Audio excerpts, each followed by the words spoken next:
whenever we get together to have a conversation, I feel like other people could really benefit from that and listen, and also have the opportunity to ask questions, because he's a really valuable resource between us both, but obviously between for Mark being such a professional and a professor in his line of work, but not just academically, also spiritually speaking, walking the path as a practitioner, especially in the regards to deep meditation practice, in the discipline and the technique.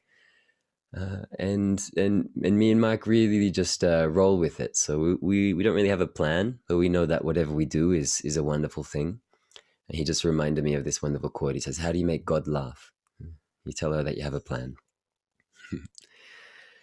But Mark has a background in philosophy and neurobiology, if I'm not correct, neuroscience. And currently, he's doing things which surpass my contemplation. He has a background in some of his thesis in like the neuroscience of empathy, things like this, if I'm not correct. Um, and from what I imagine, you're translating some of that into the AI world, artificial intelligence world, and doing research on how that can be. Which, yeah, the world is changing so fast. And right now, Mark's in quarantine in Tokyo, going back to teach.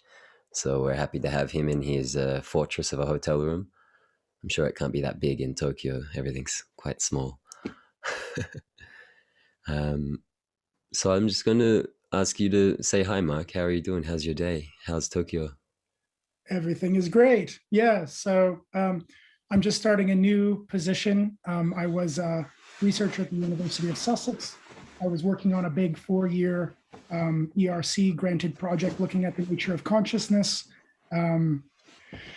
It's nice being somebody who's interested in meditation personally to be on these sorts of teams, because I think I think it's very valuable when we're studying what consciousness is, that we're not only looking at it from the outside as scientists, but that we're looking at it from the inside as contemplative scientists. This really is a science of self-inquiry and self-investigation. And it can make a really powerful team when you have people who know what's going on in the brain and what's going on in the body, and we have ways of verifying these things from the outside. But you also have people who are sort of rigorously interested in their own phenomenology. So I was working on a team in Sussex doing this, and I've just accepted my very first full-time faculty position at the University of Hokkaido, and I'm going to be a professor in their Center for Human Nature, Artificial Intelligence, and Neuroscience. So, which is great. The team here is incredible. I get to spend the next 3 years just looking at the intersection between happiness and well-being and technology, thinking about the way technology can support our freedom and our happiness and our flexibility. And of course, as we're all very aware, all the ways that technology can inhibit, can squander, can entrap, can ensnare that flexibility.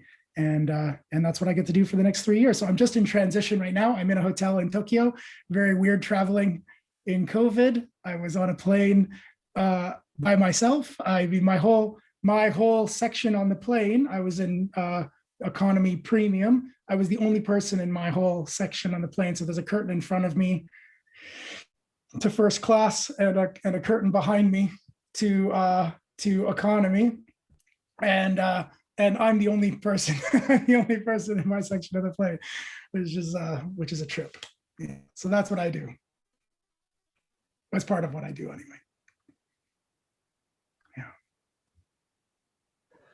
Amazing. And well, we've been friends for several years now. If some of you who know us might not know that Mark was one of the people who actually wed us in our wedding ceremony, our marriage. That's right. Yeah. So he's been here to Guatemala a couple of times, thinking about coming back soon for a longer retreat sort of thing. I've watched you sort of flourish as an academic and a professor and go in such a direction with such a focus, such a tenacity. It's really just so beautiful to watch from a practitioner's point of view, and seeing the way that you dance between, as you say, a scientist and a practitioner, a contemplative scientist. And that's such a benefit to be able to dance in both worlds and kind of speak a different language, or grok, as you might say. But I know you've been going around the world these past couple of years doing conferences and a lot of teaching. And I wonder if you could just maybe say something about that from how it is. Do you change a lot of your language, obviously, in the academic world to then speaking with your meditation students and sharing the dharma and the practice? Yeah, What's that like for you going between the two? it's such a good question, and it's such a nuanced thing. You're right. You end up sort of holding passports for different countries, and when you fly to one country or another, which passport you should sort of pull out, because all of the science jargon, it doesn't necessarily, to think that we're going to get a scientific explanation of spiritual evolution or of the dharma. I don't think it's so easy as to say that. Like, we still don't know all that much. I mean, we're getting better. We're getting better equipment and better ways of seeing what's happening inside the human system when we're in different sorts of states. But that's a long way off of thinking that we know sort of what consciousness is all about. I mean, it's a tremendous mystery.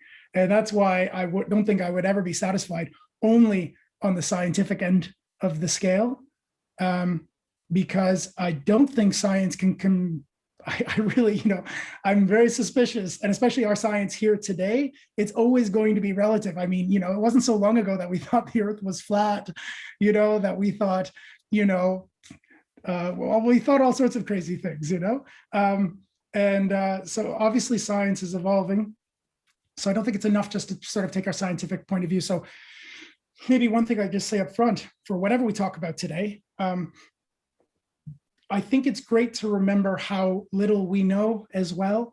I attended a really sort of fantastic conference at the University of Edinburgh just a few years ago, and it was a leading neuroscientist from California, and he had a whole auditorium of neuroscience students, okay? And he started his talk by saying, I just want to be very clear that we don't know anything about the brain. That the brain is totally alien technology. Like, let's make sure we put our cards right up front. We don't know, we hardly know anything about the brain. It's alien. I love this. It's alien technology. That's how complicated your brain is.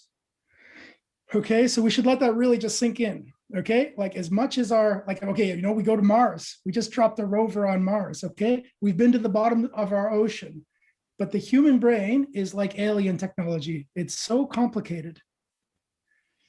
To think that we're going to build artificially what we have, I think, is ludicrous. I don't think we're anywhere near. Artificial intelligence is almost a funny thing to call it. All artificial intelligence means is that we're learning how to build self-learning algorithms that can do sort of one little thing that sometimes we think has a little bit to do with what our intelligence is. But the kind of thing we are and the kind of things that our brain can do it's incredible. And I don't know if this is interesting for any of you, but one of the things that he brought out as evidence for that, he said, well, look, the way that we know the most about the brain is using fMRI. fMRI machines, what they do is they measure how oxygen is moving in the brain. One thing that they do is they watch how oxygen is moving in the brain. And so they think, well, that tells us where more metabolism is taking place. So then we can say something about which parts of the brain are using up resources in order to do that kind of thing. Okay. Here's the problem. We don't know that that's the case. We are assuming that's the case. We don't know if the oxygen is there because that part of the brain needs it, or different parts of the brain need it, and it's just happening along the axis between them. We think that that bit of the brain is doing something because it lights up, but that bit of the brain never works by itself. It's always in a massive dynamic collaboration with all of the bits around it. So it would be like, we had an idea of the brain originally. Is this interesting? Maybe we want to talk about practice and not the brain, but is it interesting? Okay, just wave to me if it's boring, and we'll talk about something else. Okay, but I think this is like good for all humans, especially if you're interested. Yeah, okay, good. we used to have an idea about the brain called locationism, where we thought, okay, and it makes sense that we did this because when you're just starting into science, one of the way you can get a hold of something very complex is you can try to break it down into its pieces and try to figure out what each piece does. Okay. The problem with that, though, is that the brain is highly, highly, highly dynamic. And one bit of the brain, okay, so let's say the amygdala. Everybody knows the amygdala. You've probably heard of the amygdala before. And people will say, oh, it's the part of the brain that processes fear. That's what we used to think. So you put the fear hat on it, right? But the amygdala is massively complex. It's one of the highest connected parts of the brain. It's got its fingers in all of the processing. And it's active in lots of situations, not just fight or flight. It's active when we analyze if faces have emotion. It's active when we encounter a room that we're unsure what's happening in there. So you'll see over the years, it keeps getting more and more defined. So originally it was like, oh, this is a fear part of the brain. And then we started thinking, no, it's about preparing the body for uncertainty. That's what it does. But actually it turns out that it wears lots of hats. So it does different things at different times, which makes it really difficult to know what's going on at any one part of the brain at sort of any one time. Yeah. So it's hard to. So I just want to say one other thing, Jai, and then we'll open it back up for more. But so the one problem is that the brain is like alien technology, and so it's hard to know how it's useful. But even though that is the case, there are lots of things that we can glean from our neuroscience that maybe don't explain spirituality or explain, these sorts of things wholeheartedly. Maybe it's not like that. I like to take a little bit of a softer hand to these things. If you're interested in this topic, a really great book to check out is Evan Thompson's new book. He has a book called Why I'm Not a Buddhist, and it's fantastic. I mean, Evan Thompson is incredible. He's one of the founders of the Mind and Life movement. He's a regular teacher at Upaya Zendo, and he does all of this work both philosophically and cognitive science ways. And he's very interested in these contemplative traditions. And he's really, really clear about where they can come together, and of course where they fall very, very far apart. And I think I really sympathize with his approach. So for me, I look to neuroscience for more like inspiration for how I might practice.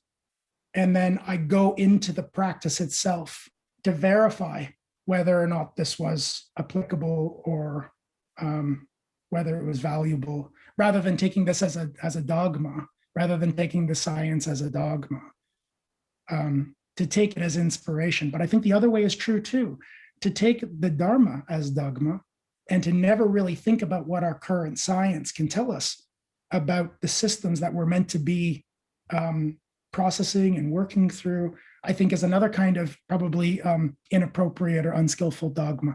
So I'd like to think that if you can hug both, then you can find a nice meeting point where the science is helping you practice and the practice is helping you in your scientific investigation, and you're not really trying to make solid ground really anywhere.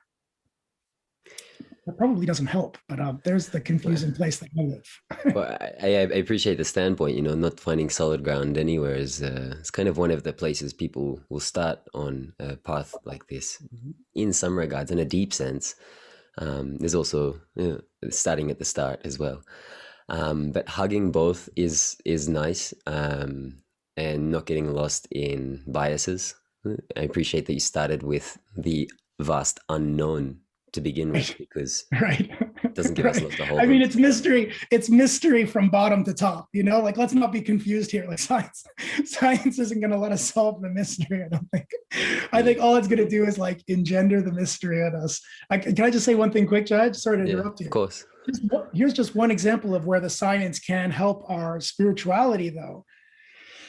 One thing that we're getting from our science is that what we used to think that you could easily demarcate bits of the system and separate them out from one another is increasingly is seen as not being the case.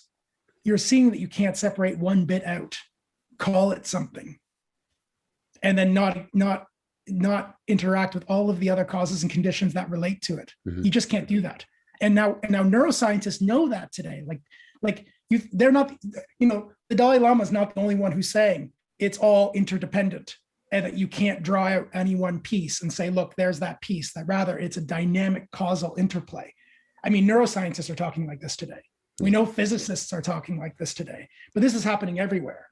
So causal interdependency, one of the big insights, those are the real insights that come with meditation, right? That's one of the awakening insights, is you recognize, oh my goodness, this whole time I thought I was a separate object, peeled away from the rest, so that I could judge myself. I could say, oh, well, I'm a good thing or I'm a bad thing. You have a bad thought and you say, oh, I'm a bad object. I self-own that bad thought, and all of these contemplative traditions are clear. Well, that doesn't make any sense, because that thinking apparatus that had that thought, it's not yours. It's not you, like a strongly demarcated you.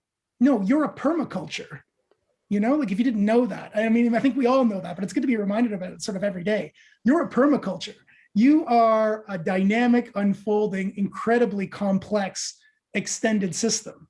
The thoughts you have are as much the result of the whole rest of the biosphere as they are yours. So where's the judgment go there? I mean, I'm not saying you don't have something you can demarcate, like your skin is an easy demarcation. That's true. But you can't easily select out some things and say, oh, well, that's me and that's not me. You can relatively, but absolutely, it just doesn't make any sense. You are a fruiting of the whole system. And the same thing is true for the brain. So I just hope to show you, like, as complicated it is to figure out what one bit of the brain does, that's how complicated it would be to figure out what you are. Like, you are as dynamic and as complex as that bit of the brain. And so our science is running up against the exact same mystery that all these other contemplative practices are running up against. That is, it is bloody complex. Like, where do you get a hold of anything? And I would like to think, if neuroscientists, I mean, for me as a neuroscientist, when I hit that wall, that's the same wall. That's the same wall I hit in my own practice when those insights begin to mature and blossom, which is you hit a moment where you go, whoa, okay, hold on. So where are the lines around which I can then say that's good or bad, or that's right or wrong, or that's me or you? And they dissolve. They dissolve phenomenally on the inside, but they dissolve experimentally on the outside. Our science just can't grasp a thing without grasping the things around it. I think that's just incredibly beautiful. So there's one example where I hope you can see. So the way that I take science to be informing my practice isn't that science tells me what my practice is, but science has it leads to the same insight. It's more grist for the mill, Yeah, because at its heart, it should be very inquisitive, searching for. I think we have like these three main schools of science, philosophy, and religion. At their heart, they have a really deep longing for something. And I really love what you're saying, that everything you pull on one thing, you're pulling on all of the rest of it. And I always remember you clearly saying it. In the past, we would study the brain compartmentalized, and we've discovered that you can't do that because it is attached to a whole bunch of experiences and conditioning and societal beliefs and the generation that it grew up in and its environment, like a permaculture, as you say. It's really interesting. Right. And then the same is true for anything, I guess, we study. We have to look at its time frame and those who are doing it and why they're doing it. And so just backtracking, I just wanted to send a few cents. I really have a lot of appreciation for like the secular paths and the non-secular paths, or like the religious paths and the non-religious paths. I think they have a lot of benefit. And what you said about hugging both, in a sense, I feel that really wise, because we begin with the unknown. We don't really know one or the other. And to me, separating some of the traditional practices from the tradition, the long line of which they came, it can have its faults for sure. Because in my experience, I have a deep respect of the wisdom and the line or the lineage and the certain transmission which is unspoken and cannot be gotten from a book. I do find a lot of truth to the transmission of tradition. Yeah. But going from there, something you're saying about, this dissolving of opposites, like Rumi says, like there's a field somewhere and there's no right and wrong. Out beyond those things, those ideas, I'll meet you there. This concept, and you begin with the amygdala being connected and more multifaceted than we realize, which I didn't really know either. I'm aware of it as kind of the me center, so it's really aware of taking things personally, self-identifying. Like, are they thinking about me when I walk into a room? What do I look like? Are people feeling? And it's like an alarm system. So fear, flight, fight, all of those sorts of things. But maybe a lot more than was what I'm learning. Yeah. Something that I want to touch on there is there's many studies saying that the amygdala shrinks with long, consistent meditation practice. Is that true? And what does that mean for those sorts of ideas? Yeah. So there's some great research. If you're interested, Rebecca Todd has done research on soldiers with PTSD and specifically looking at sort of the changes in the amygdala that take place. And you see with people who've gone through serious traumas, the amygdala gets bigger and it increases its connectivity. So the role that the amygdala plays in highlighting uncertainty and preparing the system to sort of manage that uncertainty, it gets amplified. And I think that makes a lot of sense, right? If you live in a war zone, then so let me just start one step back. Your brain is radically plastic, like a lot more plastic than we used to think. And it doesn't stop being plastic. We used to think that the brain stops being plastic at sort of 20 or 30 years old, and then it's a slow decline for the rest of your life. And that's just not the case. That's actually because most people around that time in their life had frozen their kind of life. And then the brain didn't need to be plastic anymore. It just did the same old thing it was always doing. As long as you're updating and changing, the brain keeps updating and changing. Whatever you set your intention on, whatever you find interesting in life, your brain will start freeing up resources to create new modules to do good at that thing. Okay, so your brain is your brain and your whole embodied system is in lots of ways a reflection of the kind of world you live in. And I think we all know that there are lots of worlds we can be living in the same environment, right? I mean, there's a lot of data out there and we choose, not we, right? The system chooses which small subset of that data it's taking in minute by minute by minute. So although we could live just think about the difference between a sort of optimist and a pessimist, right? They can have the exact same experience, but comment on it in extremely different ways. I think we all know that, right? So it just goes to show that from the same amount of data, different people can be living in different worlds. Your embodied system, your brain body system, is really a reflection of the kind of world that you're living in. And it's all the time updating and changing. So if you're in a war zone and your life really depends on you being able to really quickly tease out anything that might be uncertain and then highly amplify it so that you are able to respond extremely quickly.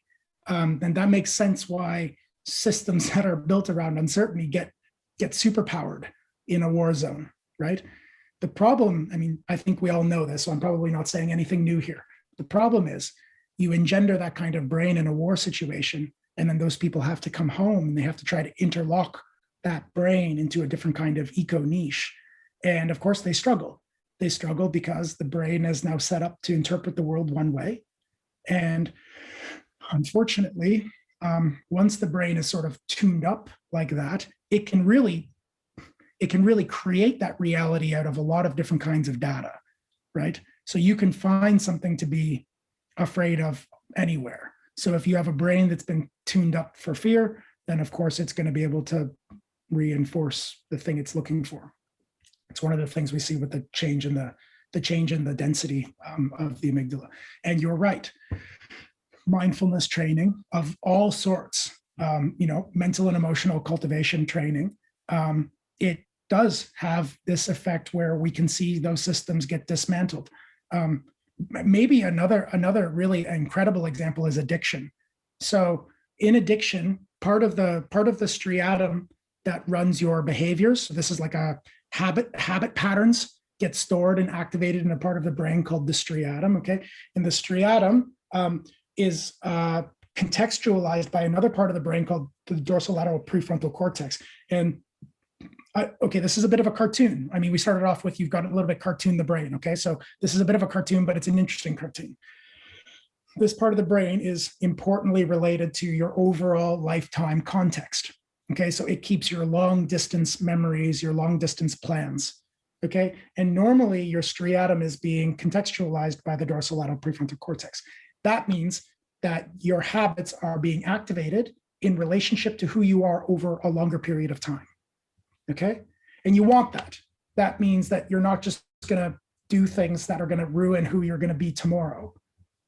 Our habits are always being contextualized. Okay, long-term addiction, what happens is the habits that are being activated in the striatum, they become so, the system starts thinking, like for instance with opioids, the system starts thinking that these habits are so good at getting what you want. I mean, of course, the opioid doesn't get you what you want, but it tells the brain, wow, you are getting everything you want right now. Like this is a great thing you've just found. Do it again, do it again, do it again. The more powerful that becomes, the more it actually pulls away from that contextualization. And we used to think that the break between the dorsolateral prefrontal cortex and the striatum was brain damage. We used to think that was brain damage caused by the drugs. So people were saying, look, drugs cause brain damage. One of the things they would point to is you would see this gap between these habit systems and these contextualizing systems. And I'll come back to this in a second, but just so you know why we're talking about this. Everything that we're working against in meditation is a kind of habit, right? It's all a kind of addiction. So understanding a little bit the neurobiology of addiction can be really valuable here, okay? This is not brain damage, lo and behold. This is exactly how the brain should work. If you have a habit that's so reliable to get you where you want to go, then you shouldn't allow any kind of contextualization for it. It's like breathing. Breathing is a really reliable way to get oxygen. You don't want your cortex like messing around with when you breathe, right? You want to just breathe. You want to breathe all the time, and you don't want higher parts of the brain being like, should we breathe now? Shouldn't we breathe now? Like, let's consider it. What does that mean for who we're going to be in the future? It's like, no, you don't want any of that. You want to get that away. You want to get that away. You just want to have just the habit by itself. And if you were a caveman, okay, let's say you were a cave person, okay, and then you found a tree that grew roasted turkeys or something, like endlessly, like all year round. Like you wouldn't want this part of the brain to mess around with you going to that tree. You would want to go to that tree all the time to get your food. It would be a permanent source of food, and you wouldn't want anything messing around with it. So it pulls away. The problem is that the opioid is confusing. Your brain it didn't evolve for that kind of stimulus. We're seeing the same thing with technology. Your brain didn't grow for that kind of signal.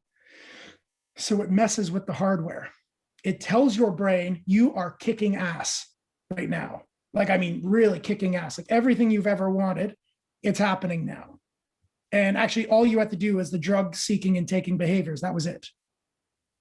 So of course, it gets pulled apart from the rest of the contextualization. But of course, then it gets really vicious because it's no longer, you can hear first personal accounts. Like if you read people like Gabor Mate, you'll hear first person accounts of addicts say, I promised myself I would never use again.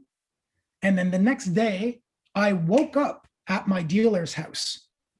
I don't really remember waking up or having a shower or getting dressed or getting in my car or driving to my dealer's house. All of that was more or less automatic. And I sort of like came back to myself as I'm kind of pushing the doorbell. And just think about that, right? Like that goes to show how much of this is now automated. Okay. Now here's the great news though. I know that's like a little bit scary start, right? But here's the good news. That's not damage, and it can grow back. Those connections can be rebuilt. And the trick there is you have to, okay, this is a little bit simplified story, but there's two things you need to do. One, you need to, when the habit starts to burn, you need to sit with it. I mean, that should be familiar with all of you as practitioners, right? When the burn comes, you sit. That's why we sit in meditation, by the way. There's two ways that the brain can update when there's a problem. Okay, your brain is built to get good optimization grip over the environment. There's two ways it can do that. One, it can update its own structure to better fit what the world is actually like, or it can drive behaviors to make the world better fit the way that the brain expects it to be. Okay, and if you sit and you close your eyes and you don't move, or you're in a yoga posture and you stop and you hold, basically what you're doing is you're stopping that one avenue from working. Yeah, that's the burn. That's the burn you feel in austerity. That's why we do austerities. We're teaching the brain something here. And when you can't do that, what happens? The only other way the brain can manage it is the brain has to update. The system has to update to better fit reality. Okay. So the one thing is you stop, drop, and roll. You know, you just stop and you observe. Okay. And the second thing is you keep bringing to mind how things are related to other things. So when you have a habit come up that tries to drive you somewhere, you stop, you observe, and then you could do worse than to remember, like, what is this thing? What is it trying to do? And what are the outcomes? What are the outcomes of doing that? And that just is an example. It's an example of this higher part of the brain, coming back into contact with those habits. So we see, I mean, that's the great thing, right? So mindfulness and meditation programs, they do all this work. I mean, they're really sophisticated technologies for doing this. So we see amygdala shrink in soldiers. We see dorsolateral prefrontal cortex come back in contact with addicts. You see the brain gets better when we're willing to, when we're willing to stop and observe and contextualize, which is all mindfulness is, right? Yeah.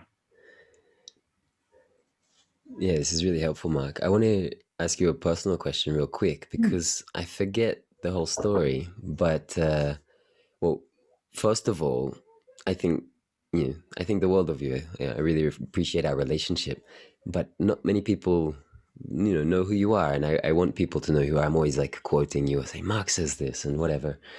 And I searched the internet. There's you're just so hard to find. You're really good at avoiding the limelight, but I understand you've got I understand you got a really nice book deal this year and things like this. So I'm hoping that you reach more people in these years. But something just on a personal level for you, from what I remember, you came to meditation practice and the desire to go and study the brain because of addiction. Is that true? Yeah, well, it's complicated. Yeah. I've gone through all the little hell realms, I think, which is a nice thing for a teacher. I was sick. I got very sick because I was living a really unskillful and unhealthy life.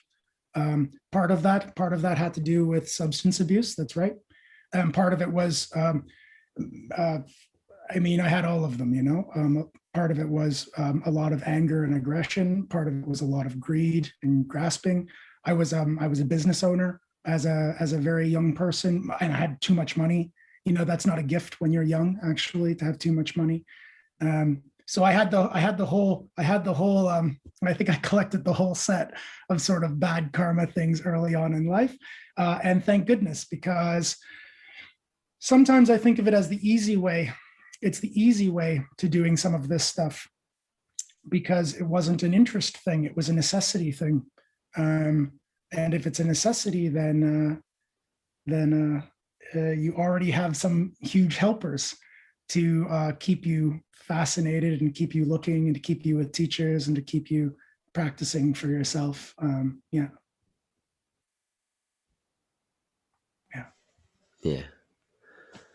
Okay.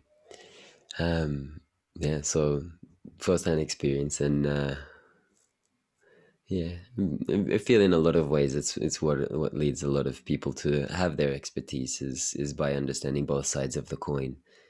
To me, that's tremendously helpful and trustworthy for people who are actually seeking help or guidance with these technologies. That's a true thing for everybody here, anybody who hears this. It's just a good thing to remember. Like, the challenges you go through, they are useful to the system. They're not uninteresting leftovers. It's not like a mistake. The challenges that you go through and that you digest, those are exactly the places where you're going to be useful in this world. And so, take shelter in that. Take shelter that this life isn't meant to be without struggle or without confusion or without work. It's not like that. That work is what's going to make you valuable. It's going to make you valuable as a person here. And I don't know, I just come back to that again and again. Like, every little struggle I go through, thinking this is going to make me more serviceable. After this, when I find my way through this, then I'm really going to know how to talk to people about anxiety. And when I make it through this, then I'm really going to be able to talk to people about depression. Like now I'm an insider. I'm an insider on depression. So I got to get out of this. Why do I have to get out of this? Not for my sake. Although, yeah, partially for my sake, but because it's going to make me a better thing. And we are struggling here, and we need more people who are insiders and who have found their way out to be able to go and speak to people who are struggling in these ways. I mean, think about how powerful that is to uplift your own experience. It cuts the self-pity. It can really cut the self-pity out of the whole process. Yeah. I remember last time you were here at our house, and just illuminating that idea of mistakes. Elijah, my son, he was 2 maybe at the time, or less, I think, and he was trying to put the blocks together, and he put them together, and he's very happy. It was the first time he did it, and you were very quick to celebrate that with him and say, look, this is how we learn. Mistake, mistake, mistake, and then it clicks, and we have the neurochemical cocktail reward. It helps us to track that. It's like a neural net, right? And is that the same as what we are overcoming with addiction? Is it a strong neural net as a part of the other place of the brain you mentioned? Oh, it's such an interesting question. It's such a complex and interesting question. Because I know we talk about samskaras and things like this, like these ruts and continued behaviors, habitual patterns. Yeah. It's complex. I'm actually working on a paper right now on this. So half of the story, and I think this is one of the big things I like to talk to anybody who will listen. Your practice, I mean, does everybody here meditate? Does everybody here have a meditation practice? Good. Okay. So like a really important part of succeeding at a practice is like tapping into the good qualities that arise in your practice life. I mean, this is, of course, anything that's real for practice is real for life generally, right? So the good feelings and the joy that arises, that's a really powerful resource. And Jaya says it right, because the joy system that gets activated is related to the kind of neurobiological cocktails that propel learning. So the thing that carves up the brain into certain shapes, it gets supercharged. Yeah, it's really fueled by those positive affective feelings that occur. And so success at meditation can really be buttressed by learning to harness and make use of those good qualities when they arise. The easy way, first of all, you sit, and if you want to engender a habit, best thing you can do is feel good about doing that thing. So what do you have to do to try to feel good about doing that thing? Like if you're resisting, so let's say you're just starting off and you're resisting being able to just sit. One of the things that works for me, I spent a couple of years living in India. And if you've ever traveled in India, like travel can be a little bit, if you've ever traveled on a shoestring in India, then it can be a bit rough sometimes, right? I love India. India is like one of my very favorite places to be. But when you have dysentery and you're on a 2-day train in 3rd class, and you have all the sick that comes with having dysentery on a train, and there's mice in your blankets, and people are playing music at all hours right beside you and smoking on the train. This is a very uncomfortable small pie slice of life, right? So what I do is I sit down, and first of all, I remember how hard and uncomfortable my life has been. And then I go, yeah, but look how nice it is right now. Oh, compared to how hard it can be, for the next 30 minutes, I'm clean, watered, healthy, fed, comfortable, warm. Door is locked, no mice, clean. Oh, this feels good. Right there. That's already the system being like, right. Relative to the whole, this is very rewarding. Yeah. The only reason this doesn't feel rewarding, because typically you're going, I'd rather be playing World of Warcraft. Let's go eat something, let's do this. And then relative to those dopamine hits, just sitting when you start out can be a bit low. So there's one thing you can do.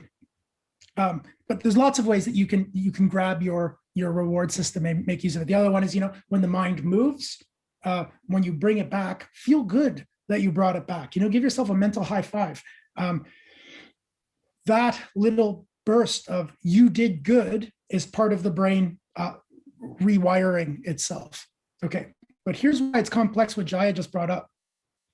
Because you're right, that's the same system that drags you in the wrong direction as well. And so it goes to show that system is actually neutral to your well-being. It's neutral. It can be used for the good, or it can be used skillfully, or it can be used unskillfully. And part of the art then is learning how to have the right intentions and the right goals that system then activates relative to. And that's why there's a whole path, getting right livelihood and getting right values and right virtue. That sets the stage for the system to start working in your favor. A big danger, and I don't know if we want to talk about it today, but a big danger is that we know now that dopamine is a powerful resource to get you to do things. And so we have sort of the world's best minds are being recruited by software companies in order to build things that hijack your attentional resources and use them for profit. And so I think for the first time, I want to start another way. I think what that means is that our ability to grow and mature our own attentional resources and to mature the functioning of our own reward system is as important as it's ever been. But this is helping to show us in a very obvious way why it's important. Because before it was just the system at large that was doing that. But now we have a system that's being built for the expressed purpose of hijacking and augmenting those systems. Mm-hmm. And you had better not wait for ethics to be injected into these systems for you to be well. You had better take it upon, we had better be taking it upon ourselves sooner than later to mature those qualities from the inside. And then we don't have to worry about what big tech is doing. And that's completely possible. It's completely possible to remaster our own attentional and reward systems in a way that makes us much more impervious to those kinds of systems. I've been saying, if you don't pay attention, you will pay with your attention. Yeah, far out. Yeah. It's I want that on a shirt. Yeah, true. No, true. And it doesn't take, again, a good piece of news, like this doesn't take years and years and years. Yes, you can do this for years and, lifetimes or whatever. You can do this for a long time, but it doesn't take that much time to build up the kind of inoculation we're talking about to be well in this kind of system. You're talking about weeks and months. You're talking about, a small set of your life. I think we should be just like, okay, this is totally just me, okay? But I think right away we should be being taught critical thinking and philosophical skills. I think it's crazy we're not being taught critical thinking skills, right? The reason why we're falling into Trump's nonsense is because we're not being taught how to critically think and critically devise what's true and not true in our culture. So that's got to happen sooner than later. Somebody's got to start talking to us about death and sex. These are super important things and nobody tells us about them. That's nuts. Okay. You're definitely going to have sex and you're definitely going to die in this life. somebody please start talking about this soon, like soon, to young people, talk about, yeah, these are weird things, they're scary things, they're important things, and there's ways to do them better and worse. And like, let's start learning about them. And 3, learning how to work with your own attentional resources. I mean, here's another place where the science plugs in. You are, okay, I know you didn't buy into this, but here you are, okay? And you are in a crazy, sophisticated cognitive perceptual behavioral machine, okay? And you don't know what to do with it. And that's not your fault, okay? Nobody knows what to do with it, right? Like you're not born with an instruction manual, but we have like thousands of years now. And like science is helping currently to like figure out what the manual might look like. And like the sooner we can start taking that seriously and start putting as much time into our mental and emotional development and our critical thinking as we do brushing our teeth and eating good food and exercising our bodies, or as much time as we're putting into watching Hollywood TV and whatever else we do. Like, I'm not saying only do that, but we should be blocking out as much time as we do anything else that's important to us to start developing some of these things. And it matters. It matters. It matters. We have to be like educated and discerning and skillful with these. I mean, it makes a huge difference, and sooner than later. Yeah, I mean, one of the kind of little exams in can you hear me? Just got frozen. Are you there? Yeah, there. Hey, you're back. All right. One of the little exams in one school of Buddhism is it's this teacher-student parable, and they say, well, here are 3 things. 1 is the body, 2 is your speech, your words, your language, your speech, and 3 is the mind. And he says, which 3? One of these 3 is the most important. Go away, and you come back and share with me your answer. And the student goes and has his contemplation on the body and the sensations of the body that are perceived in the mind, and the same with the speech, and discovers that of the 3, mind is most important. And I guess with a lot of these long-standing traditions, they have quite a deep doctrine and philosophy of the mind, which is something really to fall back on and something to really consider, because what the teaching is saying is that it is all we have, actually. Yeah. And with that toothbrushing analogy, you said something you did share with me several years ago, is that not to care about your sanity is insanity. And I think that's really clever and poignant. Yeah. There's a good thing. Here's one part where here's one part where the science helps inform that as well. If I was given that koan to consider, I think one of the things I would come back, and it would probably be annoying to the teacher to say, but to think that there's a difference between the body and speech and mind, I think is already a misstep at the beginning. You're right, it's all mind, but the body and the speech is as much a part of the mind as what we typically categorically, metaphysically think as mind. It's all mind, isn't it? So one of the ways you can change mind is by changing body. One of the ways you can change mind and inform mind is by changing speech. One of the ways that you can change speech and body is by changing mind. These are really dynamically interrelated, aren't they? Which is one of the reasons why they give you right speech, right livelihood. Why that's included with right concentration, right mindfulness. Because there's the great thing is that the mind has lots of ways in to start developing it. That if you're not sure how to get in to study the mind, you can start small. Start changing some of the ways you speak, start changing some of the ways you move. Yeah, it's for sure. So it goes both ways, to look at the holistic system, because it is all mind, right? Like the body mind complex, right. So you could separate the 2, the 3, but it's the same system. Yeah, I really appreciate that. Like I only just learned, I don't know if you knew this. Did you know like serotonin? Like, I mean, we all have heard the story about serotonin and how important it is, right? Like almost all of your serotonin is made in your GI tract. It's made in your stomach. So like, isn't that amazing? Like this, I don't have anything more to say about that other than isn't that amazing?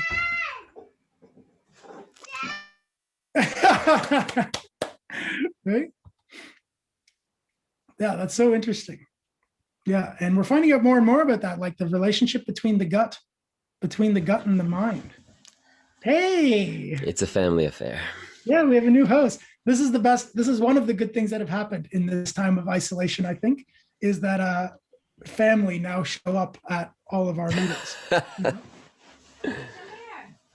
He's okay. Yeah. So I missed the last part of serotonin in the GI tract. Where does that end? Just, Or just, it's just interesting. that, we used to, just that we used to think, well, look, oh, well, the brain is where it's all happening, right? But that's not true. The things that you think of as thinking, they're as much being generated in the body as they are in the brain, and potentially also in our environments. I mean, that's what the embodied and extended cognitive paradigm is all about. To think that depression is as much a gut issue as it is a brain issue Absolutely. is a really incredible thing to contemplate and to really consider. Oh, absolutely.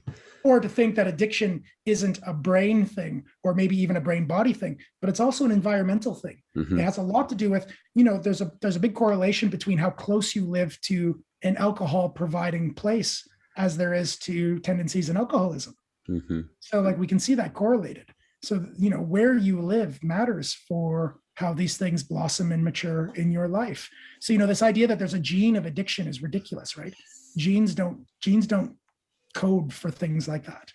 There's a gene that has to do with how well you digest alcohol, like how drunk you get relative to how much alcohol you drink. There's genes that code for this, So I hope you see like why that might lead to alcoholism, because if you have a gene that means you have to drink a lot more in order to get drunk, then probably you'll drink a lot more. And if you drink a lot more, you'll probably become an alcoholic. I mean, that's how it's related.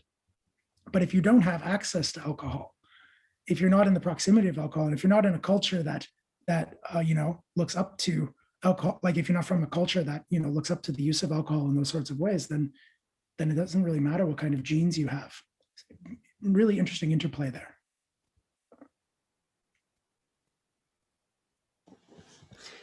Yeah, absolutely. I don't know how much time we have, Jaya, but if we have a bit of time, if there were any questions, we could field them as well. Completely up to you. Yeah, I kind of set it out as 90 minutes, so hopefully you have a little bit more time. There were some questions that we have previously from people who had already written in, so I'll start with them. And if anybody here who is with us currently has any questions, feel free to post in the chat room, and then I can ask you personally. But first of all, Alf, who's with us, he says that he had a previous meditation practice, and it went away. And recently, he's come back to his practice. And the first question is: does the renewal of a meditation practice pick up where it was left off, or do you have to revert to like an earlier stage? What's your experience? I mean, I might have something to say about this as well, but how has it been with picking up your practice? Does it feel like you're back to the beginning, or does it feel like you're picking up where you left off? Or maybe both? I think I'm picking up where I left off. Yeah. By renewing myself, it seems like I didn't fall backwards. It's just that it stopped. And now that I renewed it again, it's like, oh, yeah, I remember I was there, and here we go again. It's happening. I have the exact same experiences. Actually, I find when I let my practice lay fallow for some time, oftentimes my practice is better when I return to it. My formal, seated, like technical practice is better. And I think that's because we make a mistake about what practice is all the time, Like, yes, for a certain period of time, formally sitting and formally practicing with various techniques is really important. And it's going to be important through various stages. But once that system gets up and running and it starts moving more into your life already, then I don't really know what it would mean to leave the practice aside. Like, yes, you're not going to that specific laboratory to look very, very closely. And sometimes that's the only way you can do it, is to go to that laboratory of closed eyes, closed system, to look very closely. There are some things that are special to being there. But a lot of the growing up and cleaning up and lifting up, that starts maturing when we investigate our experience in the way that we do in meditation. It's not like that stops once it gets started. Somehow I think it just cascades.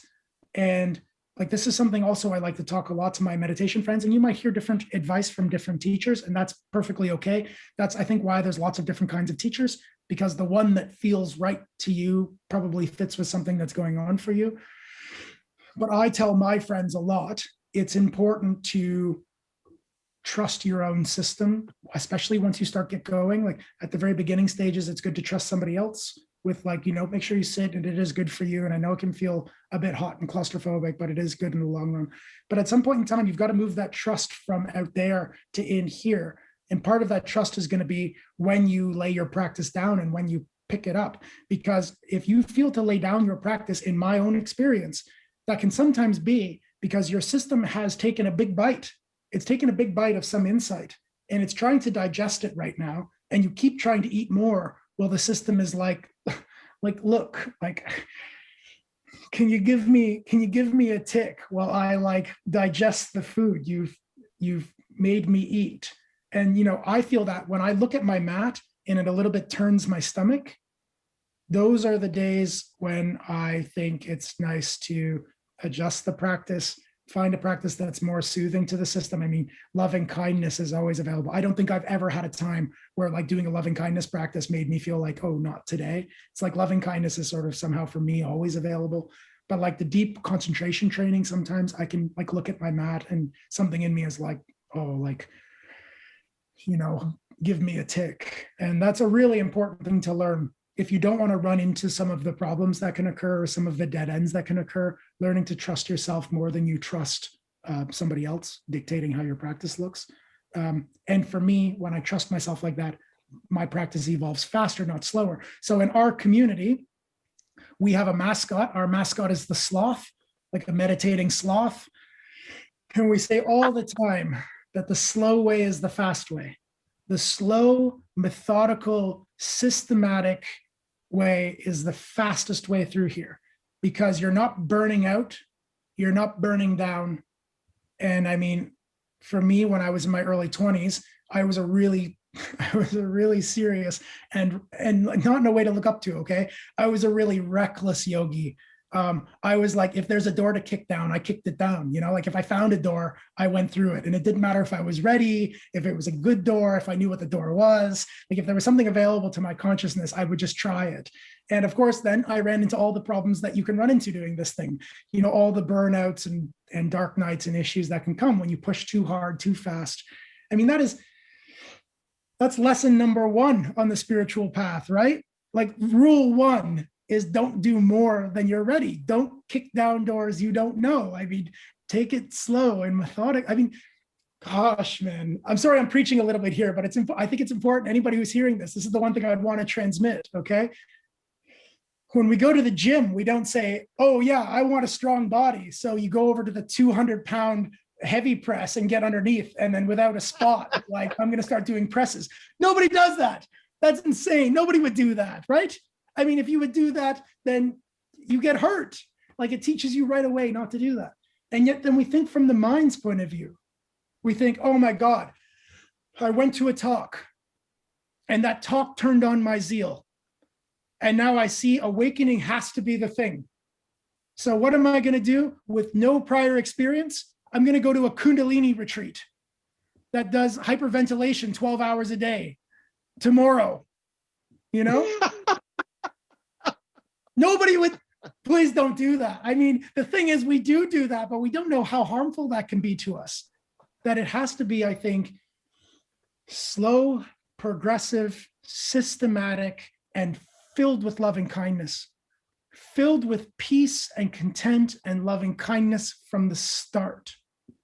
And then I think you are putting yourself in a higher probability to have a smooth, cool awakening. I say to my community all the time, I pray that you wake up that you have these fundamental insights evolve in you and you don't even notice. I hope you have no peak experiences. I hope you have nothing special ever to tell me. But I hope one day we're talking and I have you say to me, and I do have my good friends say to me, so I know that this works. They turn around and they say to me things like, oh, like, no, like, I don't have any judgment for myself or for anybody else. And you say, well, why? And they say, well, because like, what would that mean? You know, obviously these things are arising due to their relationship with the whole. So I have no judgment. And you can see they mean it. And you say, well, when did that happen? And they go, I don't know. Like, I remember at one time in my life, I had all this judgment and self-hatred. And now I have self-love and love for others. I don't really know when that happened. You think, like, you know, I hope it's seamless. I hope it's seamless. And it can be seamless if we just take our time. So anyway, Alf, back to you. Like, I love to hear that, you know, your practice went fallow and now it feels like it's being resurrected and it feels like you're right where you were. That sounds great. One thing that I used to do periodically, I would say, I need to meditate more. I want to renew my practice. So this is like over a period of 50 years. So I started in my 20s and then stopped in my 20s. But then throughout the years, every few years, I think I was topping my tank, so to speak. Yes. I would sit and I would do a practice a little bit and it just leveled me off. Yeah. But it needed to be steady, but it didn't happen because of the way I was working. Yeah. Yeah. Yeah. There's lots of ways up the mountain. Yeah. I took the long way. Yeah. Who knows, Alf? Who knows? Short way or long way? Who knows? Yeah. Short way or long way? Who knows? You know this story? You know this story? Can I tell a quick story, Jai? Do we have time for a story? Can I tell a story? It's a good story. Okay. It's a Sufi story, which I think is best. This saint is on his way to go and speak with God, okay, as saints sometimes do. And the saint is walking through this forest, and the saint comes upon these two yogis practicing. One is sitting on a log, counting their japa and praying. This old man, and there's a young man who's just dancing and playing under this tree and moving. And the saint is coming through the forest, and the older practitioner opens one eye and sees the saint and goes, "Oh, you're on your way to see God, aren't you?" And the saint says, "Yes, I'm on my way to see God." And the practitioner says, "Could you ask a question for me?" And the saint says, "Yeah, okay." And the practitioner says, "I want to know how many lifetimes left before I have full awakening, before I can leave samsara. Because I've been practicing hard. You know, I've been practicing hard already and for multiple lifetimes already. And I want to know how many more do I have to go?" The saint says, "Okay, I'll ask. We'll see." Okay. And then he looks over at the saint looks over at the young practitioner and says, "Would you like me to ask anything for you?" And the young practitioner doesn't even notice, just keeps dancing, twirling, enjoying. Saint shrugs its shoulders and walks on. Coming back from having visited with God, the saint comes through the same clearing again. The older practitioner opens his eye, says, "Oh, you're back." The saint says, "Yes." And he goes, "Yes, and I have great news for you. I have great news for you. God told me already you are practicing as high as you can for 4 lifetimes." Saint nods and says, "Yeah, I know this." And he goes, "And you only have 3 left. You're already past the halfway point." Saint goes, "What? 3 more lifetimes of this?" Stands up and throws his beads on the ground and kicks them in the dirt, walks away, muttering under his breath about how unfair the system is, how unfair it is that he had been doing these high practices that were guaranteed for same life enlightenment. And God says, still 3 more lifetimes. The saint is a little bit embarrassed, you know. This is not what you want to, you thought he was coming to give good news, you know, and this was not a very good response. So he looks over at the young man and says, "Oh, I have some news for you as well. God gave me a message for you, but I think you're not going to be happy after seeing what your friend here has done. I don't think you're going to be happy about what I have to say." And the young man stops dancing and, you know, now he's intrigued. He says, "God says 10,000 more lifetimes for you." And the young man, tears start welling up in his eyes. And tears kept coming down. The Saint thinks, oh, now I've done it. Of course, there's no worse news than this. And the young practitioner says, only 10,000 lives left. How am I meant to see all the beauty here in so little time? And there he was liberated completely from the wheel. Yeah. Long way or short way, who knows? It happens, this is a little bit the deep end. It happens when it happens. And our work is just to be here with as much joy and presence and peace as we can be. And you leave the rest to grace. Grace takes care of the rest. Thank you. Yeah. Thanks, Alf. What to do? What to do? One thing I was thinking about when you said, you mentioned the mascot and that slow is fast. I was just listening to a podcast recently with a martial artist, and he was saying that when you watch the masters, somehow they move slower than others, but they arrive first.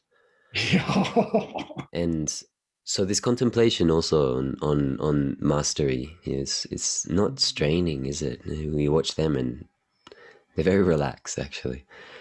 There's just a couple more questions, so you don't feel like you have to go so deep, but you can just see what's there. So dear friend Stephanie, she just asks what your perspective is on integrating the concept of non-attachment into our relational lives, or how do we strengthen intimacy and relationship bonds while loosening our grip on attachment to people, concepts, and ways of being?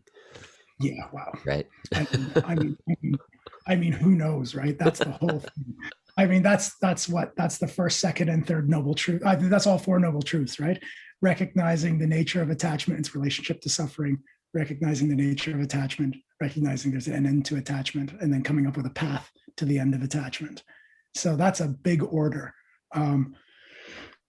So I raise my hands to this question in a way, okay? I don't want to say, I'm not going to be able to say anything new probably, but since it was asked, I'll say what my limited knowledge lets me say. One thing I think to say is that there's a difference between attachment and attachment to attachment, right? There's a difference between desire and craving, and there's no reason to get rid of, I think, desire, and nor I think can we. Your basic operating system that attracts you and repels you from things that are meaningful to you in this life, you don't want to disrupt that system. That's a very, very old evolutionary system. Even the Buddha said, I'll paraphrase here, but that the well-trained noble disciple, yeah, so that's somebody who's taken stream entry. That's an awakened, enlightened being, is a well-trained noble disciple. Even they, when something good happens, they feel good. And when they lose that good thing, they feel bad. Okay, we should really make this clear, that they still feel good and they still feel bad. They're still attracted to things that are good, and they're still repelled from the things that are bad for them. That doesn't go. But that same slogan goes on to say, but when the good thing comes and they feel good and they feel attracted, we could say attracted to that thing, they don't crave for more of it in the future. It doesn't engender pain to have more of that thing. And when that good thing inevitably ends, because it will inevitably end, they aren't crushed by their loss. Yes, they feel bad. Yes, they feel hurt. Yes, they cry at the loss of their loved ones, but it doesn't crush them. It doesn't take over their lives and decimate them. And it even says they don't have this gnashing of teeth. They don't throw dust on their head. They don't go into lamenting for years and years and years. The orientation system still works just fine. We're not trying to disrupt or destroy a 2 billion year old intelligence that's grown in us. Don't do that. That's not what we're trying to do here. The system is already good. What we're trying to do is we're trying to better understand that system. So we're trying to understand better what it means to love and be connected, to lose and to be disconnected. We're investigating that closely. We're not trying to disrupt that or destroy that. We're trying to better understand it. And through our close investigation and our better understanding of those things, we recognize that they're natural and they're not personal.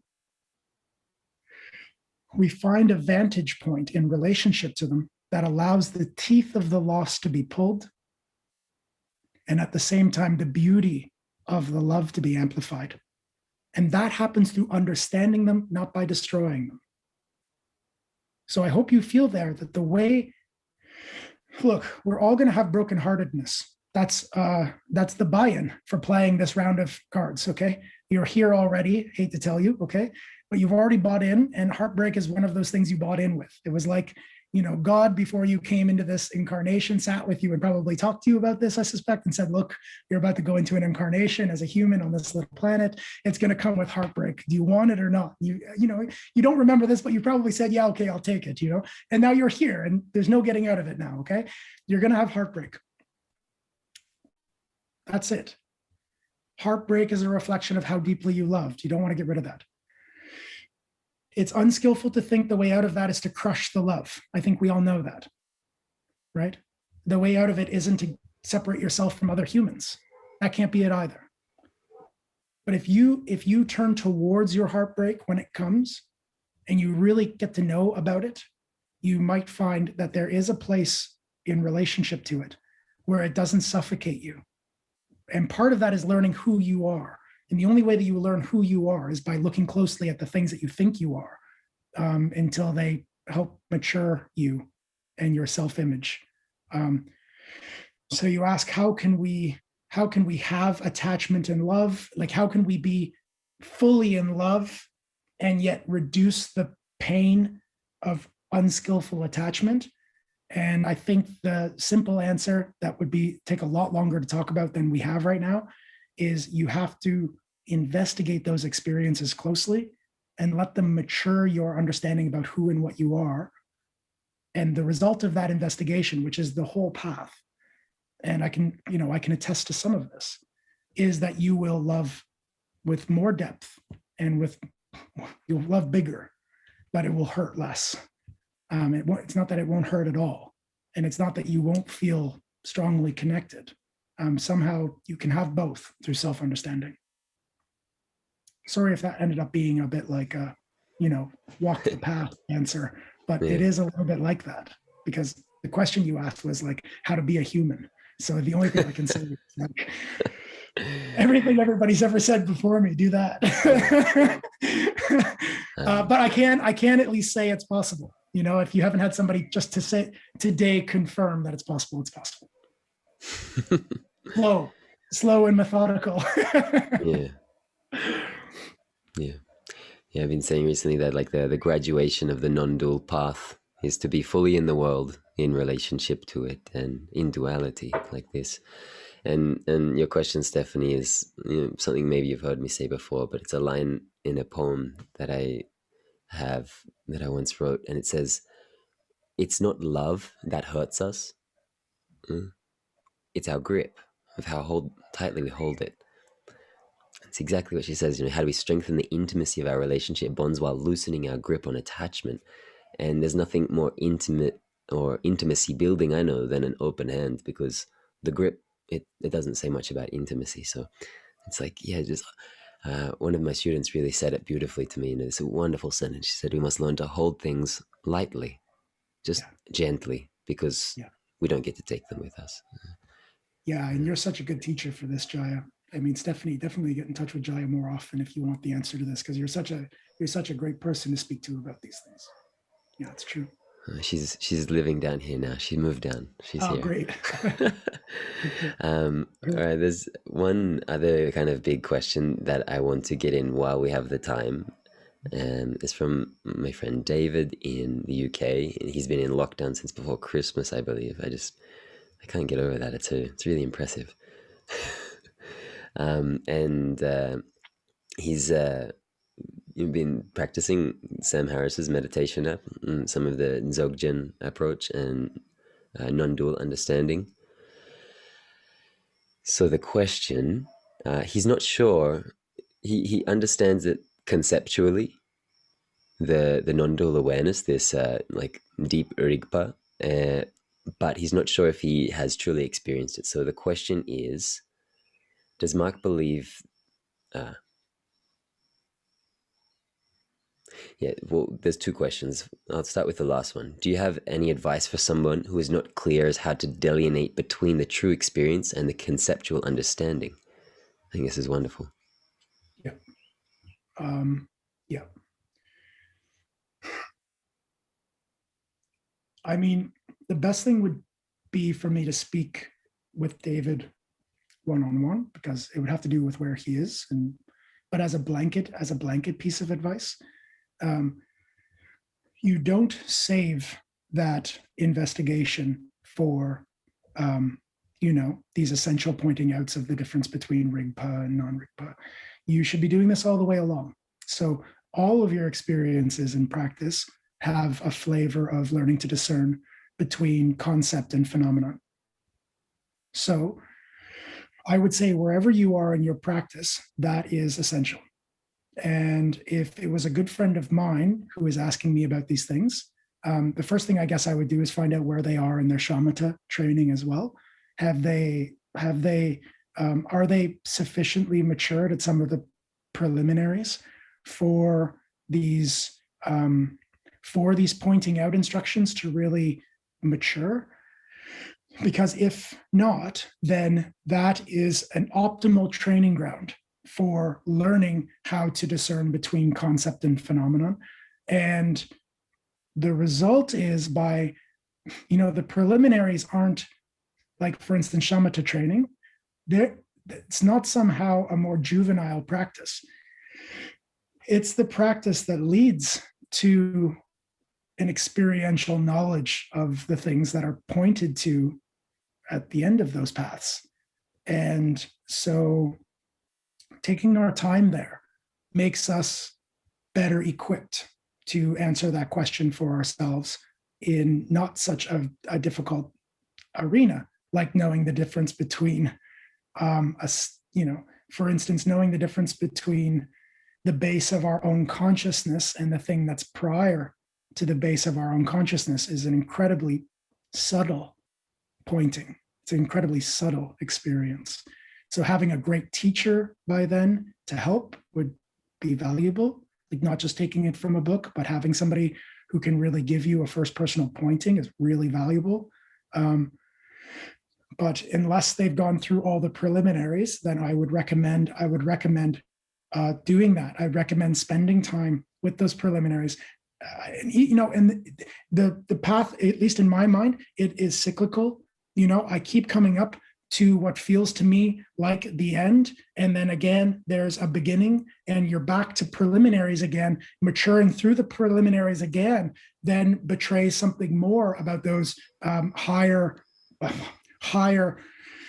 parts of experience. And then again, I'm back to the beginning again. So don't be afraid to go back and look again to how do you discern the difference between concept and phenomenon with the breath. Go back to there and answer your own question from there. Watch the breath and notice what's the difference between conceptualizing the breath and having the experience of the phenomenon of the breath.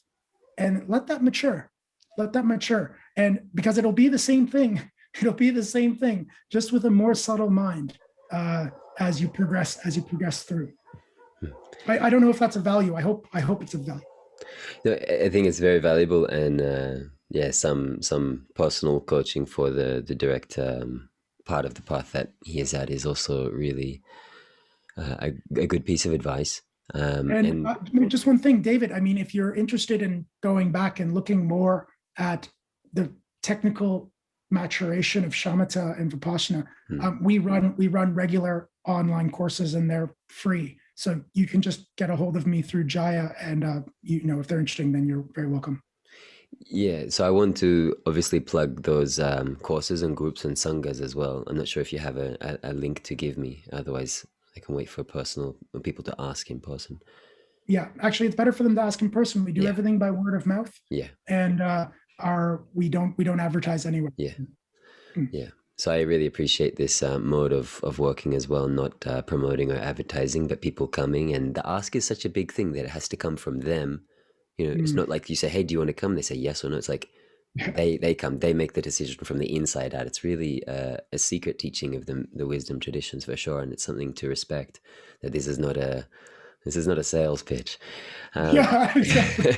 I mean, but I say all the time, Jesus only had 12 students, like I don't know how I could manage more. um, and also for David, he is with speaking specifically some of the Buddhist technique, whether secular or non-secular, and the preliminaries. Can you hear me? Mhm. Okay, the thing is frozen. Training in the preliminaries is something that is pretty much across the board for most of the traditions, whether it's Thai or Tibetan.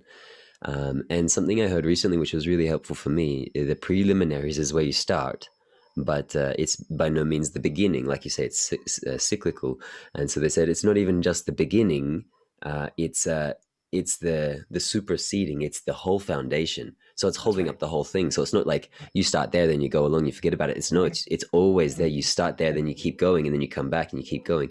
But it's kind of like pass go on the monopoly. You keep passing Yeah. through the preliminaries because they are the whole the foundation for the structure in a sense.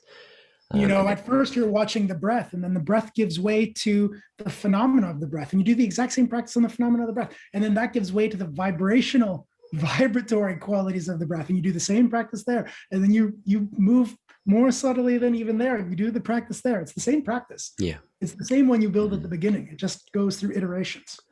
yeah. And then the second part, Mark is talking about the training on shamatha, like training our concentration with very specific ways of doing so.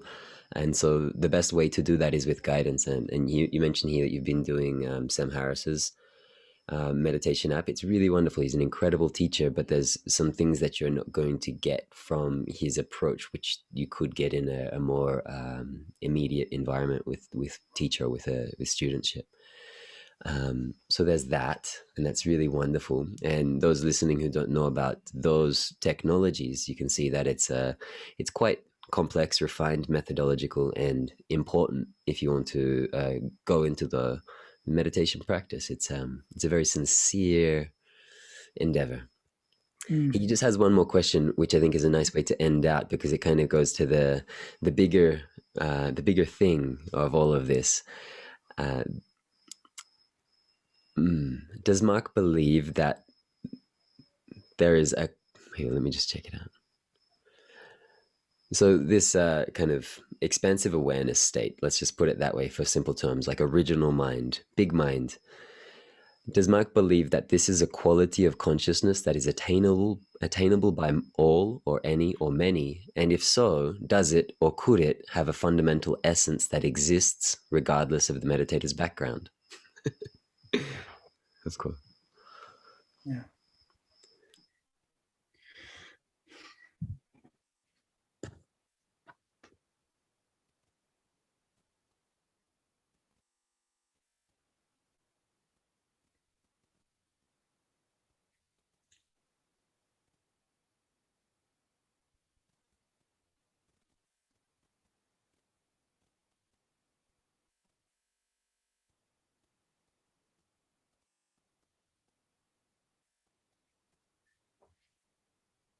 It's not going to be wholly satisfying, I think, my answer.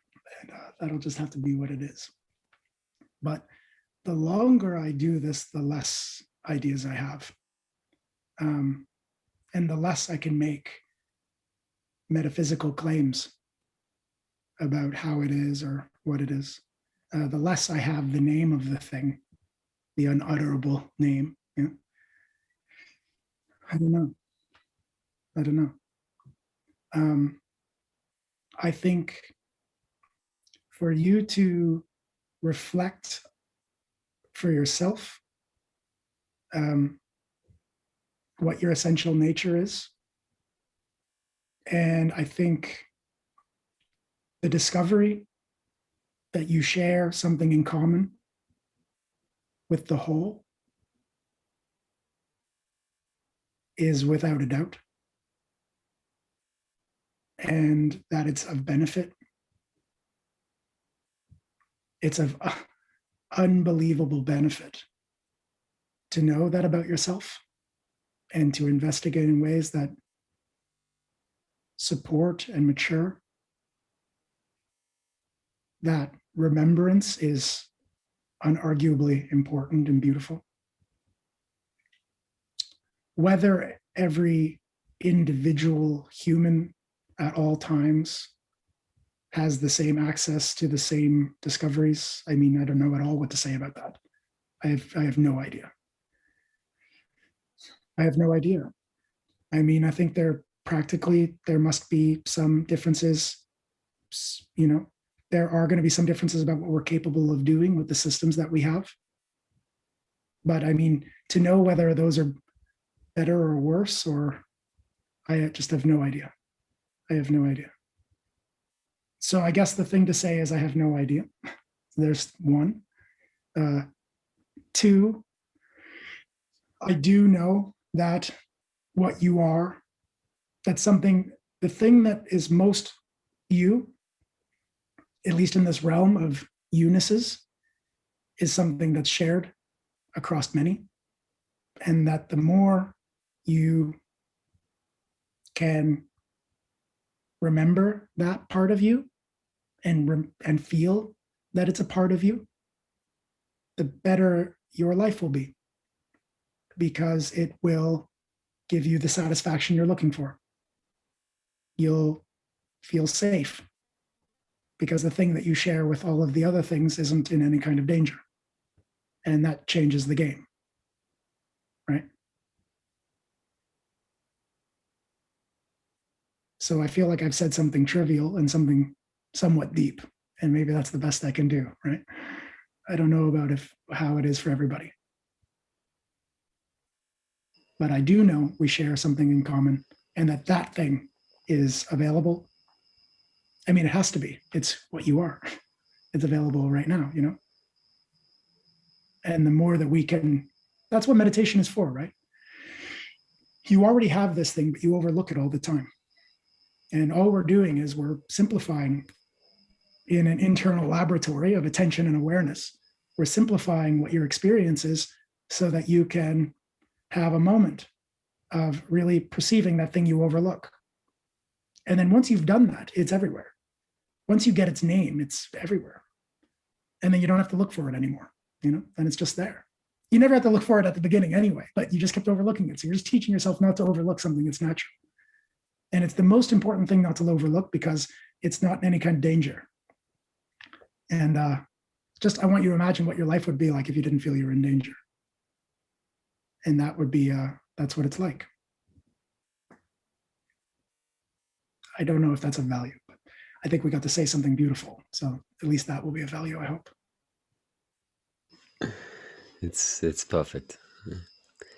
Yeah. Thank you for your sweet sincerity. This was a ton of fun. Yeah. So we should do this again if anybody wants to get together and like chat like this again. This was great. Well, I mean, I always want to chat with you, and now I just want to tell other people that they can come as well, because it's rewarding, and also just to let everybody know we're just scratching the surface. You know, Mark and myself have lots of conversations, and now we're going over things. You know, we know these conversations, we know these questions, and it's really beautiful. Today, I just wanted to invite everybody, and there's several people who are going to watch this after and who are not here today and who will listen to this. What do I want to say? Yeah, I hope that we can continue, and I hope that you'll join us again sometime. But for now, I just wanted people to get to know you and see who you are and hear you speak, and we can go from there. I'm sure we have more questions, if anything, after this, and hopefully we can get to a place where there's less and less questions. There's several people already asking about the link for the study, the meditation study. So I will make a list for you and I'll send that to you directly. That would be great. And that's the thing to do, is just send Jaya an email letting him know, and then he'll get us in contact with one another.